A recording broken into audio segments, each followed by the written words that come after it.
আসসালামু আলাইকুম রহমতুল্লাহ। প্রিয় দর্শক, মদিনার হিজাজ অঞ্চল থেকে আমরা ইউনাইট টিভির পক্ষ থেকে আপনাদের সবাইকে স্বাগত জানাচ্ছি। আমরা মসজিদে নববীতে বেশ খানিকটা দূরে আহ, এলাকা বা এই জায়গাটা মানুষ জিন পাহাড় নামে চিনবে।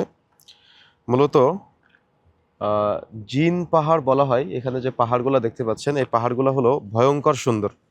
তার মানে অন্যান্য যে পাহাড়গুলো আমরা দেখেছি, সেই পাহাড় আর এই পাহাড়ের মধ্যে একটু তফাৎ আছে। এই পাহাড়গুলোতে কেন জানি তাকালেই মনে হয় যে মানুষ বা কেউ দাঁড়িয়ে আছে বা কেউ কাউকে ধরে দাঁড়িয়ে আছে, এরকম কিছুটা বোঝায়।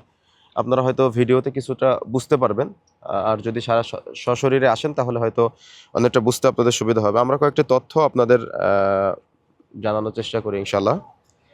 আহ, প্রচলিত এই জিন পাহাড় সম্পর্কে আহ, স্থানীয় মানুষরা কিছু কথা বলে থাকে যে সন্ধ্যার পরে নাকি এখানে শব্দ হয়।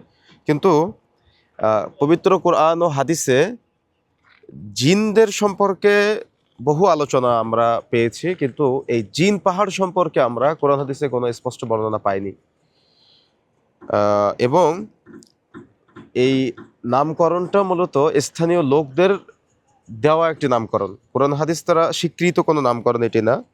তবে জিন আছে, এটা সত্য। জিনদের অস্তিত্ব আছে, এটা কিন্তু সত্য, এটা আপনাকে বিশ্বাস করতে হবে।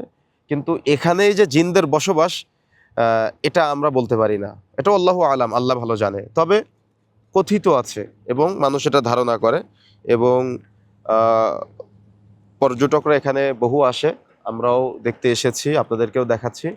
এই পুরা এলাকাটা জিন পাহাড় নামে প্রচলিত। এখানে যে পাহাড়গুলো আপনারা দেখতে পাচ্ছেন, এই পাহাড়গুলোর একটু ডিজাইন বা ডেকোরেশন একটু ভিন্ন ভিন্ন, একটু আলাদা। মানে অন্যান্য সকল পাহাড়ের চাইতে একটু আলাদা। এখানে আসলে কেন জানি কান তালা লেগে যাওয়া, হয়তো আপনারা বুঝেন, এরকম টাইপের কিছু হয়।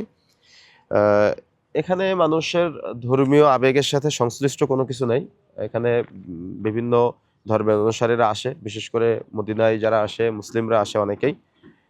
এটাকে অনেকে ইসলামের বিভিন্ন নিদর্শন বলে, কিন্তু এগুলোর সাথে ইসলামের নিদর্শন বা মুসলিমদের কোনো সংশ্লিষ্টতা বা ইসলামের সাথে কোনো সংশ্লিষ্টতা কোরআন হাদিস দ্বারা প্রমাণিত না। সুতরাং ইবাদতের জন্য বা মুসলিমদের নিদর্শন হিসাবে বা দেখা যাচ্ছে যে অনেকেই নানা রকম কথা কথিত আছে।